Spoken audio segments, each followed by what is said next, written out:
নমস্কার, আমি সুশোভন। আপনারা দেখছেন অদ্ভুত অথচ বাস্তব। স্ক্রিনে দেখতে পাওয়া এই ইন্টারন্যাশনাল নিউজ আর্টিকেলের হেডলাইনটা খুব ভালো করে লক্ষ্য করুন। এই মুহূর্তে গ্লোবাল জিওপলিটিক্সে এমন একটা ঐতিহাসিক শিফট বা পরিবর্তন আসতে চলেছে, যা আগামী 20 থেকে 25 বছরের জন্য ভারতের ভাগ্য নির্ধারণ করে দিয়েছে।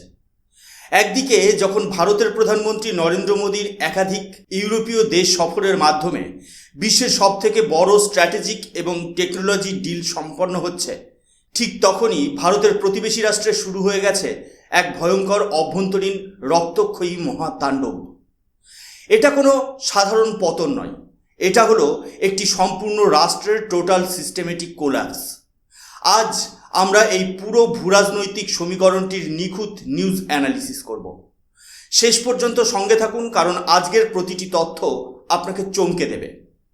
বন্ধুরা, আমরা যদি বর্তমান ভূরাজনৈতিক মানচিত্র বা গ্লোবাল ম্যাপের দিকে তাকাই, তবে দেখতে পাবো আমাদের প্রতিবেশী রাষ্ট্র পাকিস্তান এই মুহূর্তে কোনো স্লো ডিক্লাইন বা ধীরগতির পতনের মধ্যে দিয়ে যাচ্ছে না। এটি এখন একটি ফ্রি ফল বা তীব্র গতির ধ্বংসের দিকে এগিয়ে চলেছে। একসময় আমেরিকার প্রাক্তন secretary of state Hillary Clinton একটি অত্যন্ত বিখ্যাত ভবিষ্যৎবাণী করেছিলেন। তিনি বলেছিলেন, you cannot keep snakes in your backyard and expect them only to bite your neighbours.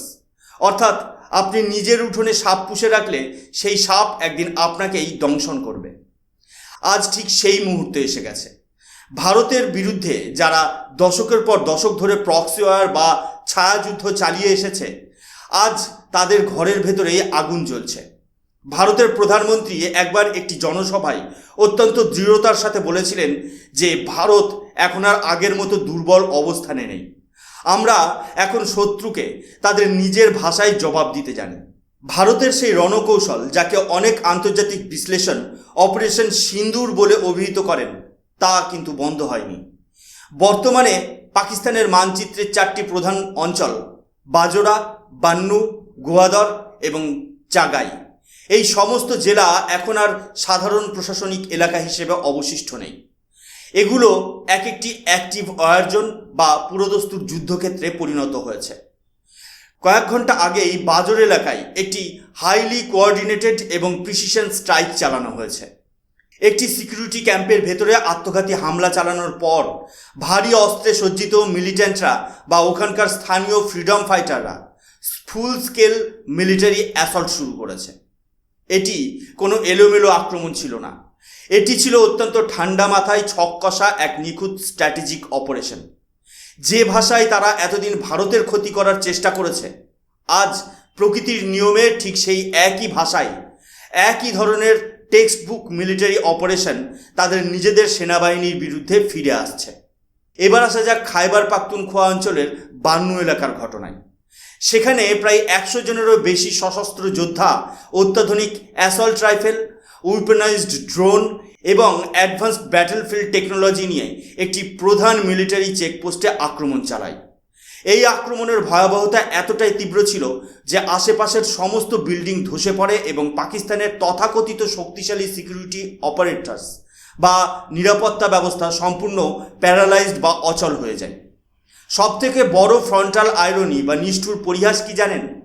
পাকিস্তানের গোয়েন্দা সংস্থা আইএসআই যে সমস্ত নন স্টেট অ্যাক্টার্স বা জঙ্গি সংগঠনগুলোকে নিজেরা তৈরি করেছিল, নিজেরা ফান্ডিং করেছিল, ট্রেনিং দিয়েছিল এবং অস্ত্র সরবরাহ করেছিল, আজ তারাই তাদের সৃষ্টিকর্তার বিরুদ্ধে দাঁড়িয়ে গেছে।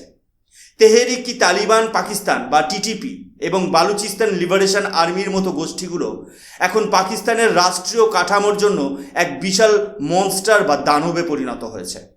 কারণ এই যোদ্ধারা খুব ভালো করেই জানে আইএসআইয়ের প্লেবুক বা কাজের ধরন কেমন। তারা এখন সেই একই রণকৌশল পাকিস্তান আর্মির বিরুদ্ধে প্রয়োগ করছে। কিন্তু প্রশ্ন হলো, এই বিশাল পরিমাণ অত্যাধুনিক অস্ত্র এবং সামরিক রসদ কেনার টাকা এই গোষ্ঠীগুলোর কাছে কোথা থেকে আসছে? আন্তর্জাতিক রাজনীতিতে একটি অত্যন্ত সহজ অঙ্ক কাজ করে। অর্থ বা ফিনান্সিয়াল ব্যাকআপ ছাড়া কোনো যুদ্ধ চালানো সম্ভব নয়।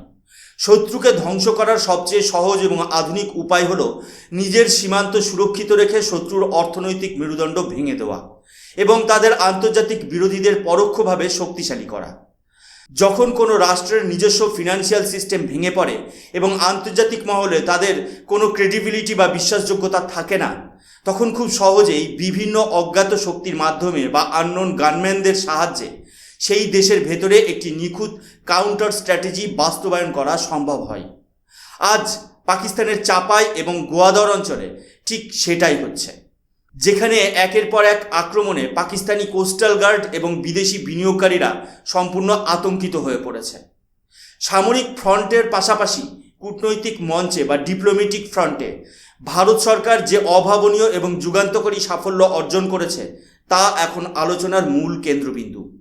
একসময় সংযুক্ত আরব আমিরাত বা ইউএই এবং সৌদি আরবের মতো মধ্যপ্রাচ্যের প্রভাবশালী দেশগুলো ছিল পাকিস্তানের সবথেকে বড় পার্সোনাল এটিএম মেশিন এবং কৌশলগত মিত্র বা স্ট্র্যাটেজিক অ্যালাইজ।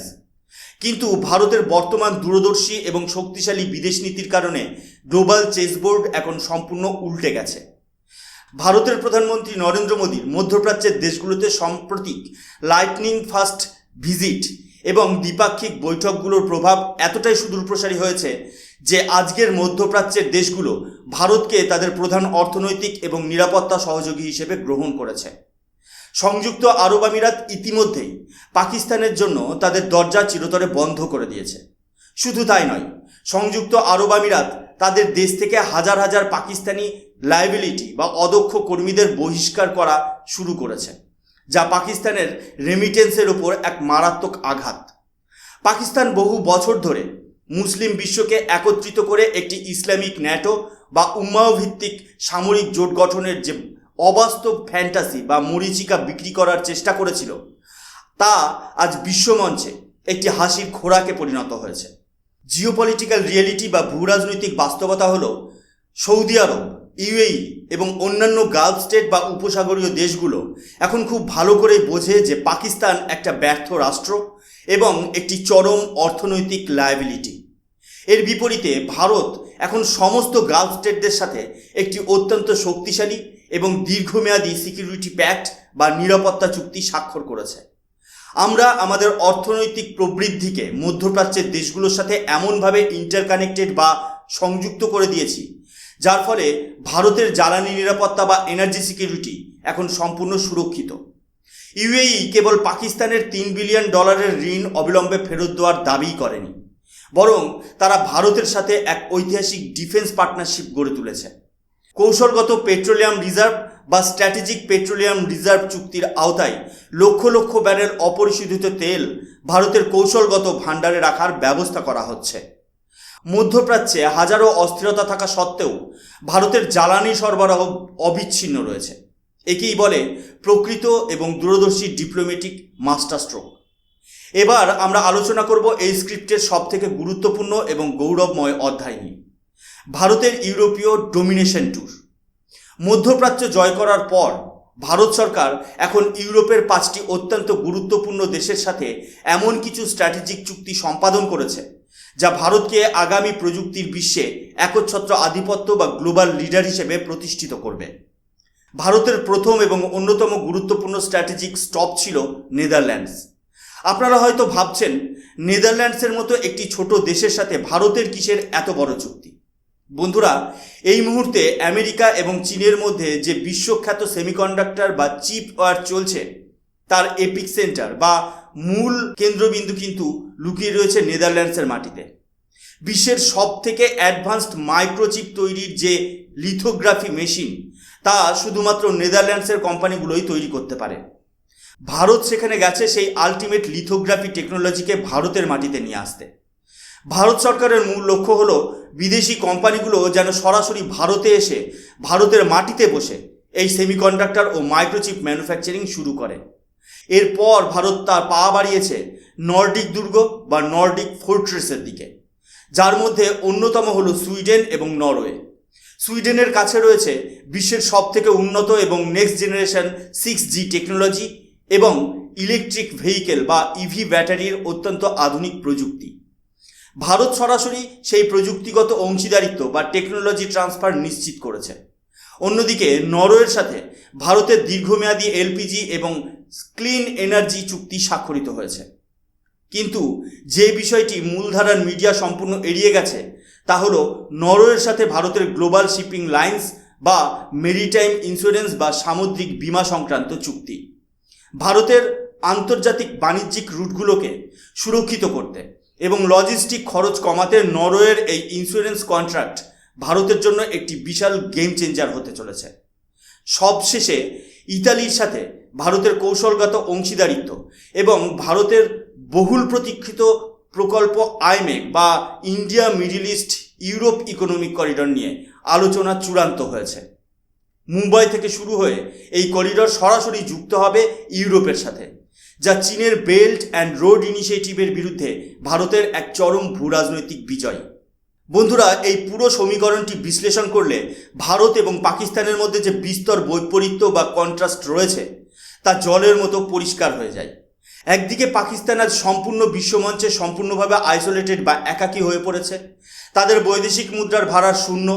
তাদের দীর্ঘদিনের বন্ধু চীনও আজ তাদের দেশে বিনিয়োগ করা সুরক্ষিত মনে করছে না এবং তাদের নিজেদের তৈরি করা প্রক্সি ওয়্যার বা ছায়াযুদ্ধ আজ তাদের নিজেদের অস্তিত্বকেই শেষ করে দিচ্ছে।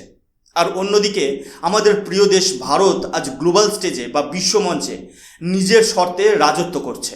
আমরা কেবল আমাদের বর্তমানকে সুরক্ষিত করছি না, বরং আমরা আগামী 20-25 বছরের ভবিষ্যৎ technology, defence system, oil and gas এবং গ্লোবাল ট্রেড রুটকে সম্পূর্ণভাবে ভারতের নিয়ন্ত্রণে নিয়ে আসছি। ভারত আজ কেবল অ্যাডভান্সড মিলিটারি টেকনোলজি বা উন্নত সামরিক প্রযুক্তি নিজের দেশে তৈরিই করছে না, বরং বিশ্বের দরবারে তা অত্যন্ত গর্বের সাথে রপ্তানিও করছে। একদা যে শক্তিগুলো ভারতের অভ্যন্তরীণ নিরাপত্তা বিঘ্নিত করার স্বপ্ন দেখত, যেমন পশ্চিমবঙ্গ বা অন্যান্য সীমান্ত অঞ্চল ব্যবহার করে ভারতকে দুর্বল করার পাকিস্তানি অপচেষ্টা, আজ ভারত সরকার তাদের সেই সমস্ত কুৎসিত চক্রান্তকে সম্পূর্ণভাবে নস্যাৎ করে দিয়ে দেশের অখণ্ডতা ও সার্বভৌমত্ব বজায় রেখেছে। বিশ্বমঞ্চে আজ ভারতের জন্য কোনো সিম্প্যাথি বা করুণা নয়, বরং ভারতের শক্তির প্রতি রয়েছে এক গভীর সম্মান। একেই বলে একটি প্রকৃত শক্তিশালী রাষ্ট্রের দীর্ঘমেয়াদী ন্যাশনাল স্ট্র্যাটেজি। আজকের এই গভীর ভূরাজনৈতিক বিশ্লেষণটি আপনার কেমন লাগলো তা অবশ্যই নিচে কমেন্ট করে জানাবেন। ভিডিওটি ভালো লাগলে লাইক করুন এবং আপনার বন্ধুদের সাথে শেয়ার করুন। আর এই ধরনের তথ্য সমৃদ্ধ এবং বাস্তবসম্মত জিওপলিটিক্যাল নিউজ অ্যানালিসিস নিয়মিত দেখতে চাইলে আমাদের চ্যানেল অদ্ভুত অথচ বাস্তবকে সাবস্ক্রাইব ও ফলো করতে ভুলবেন না। আমি সুশোভন আজ এখানেই শেষ করছি। দেখা হবে পরবর্তী এপিসোডে।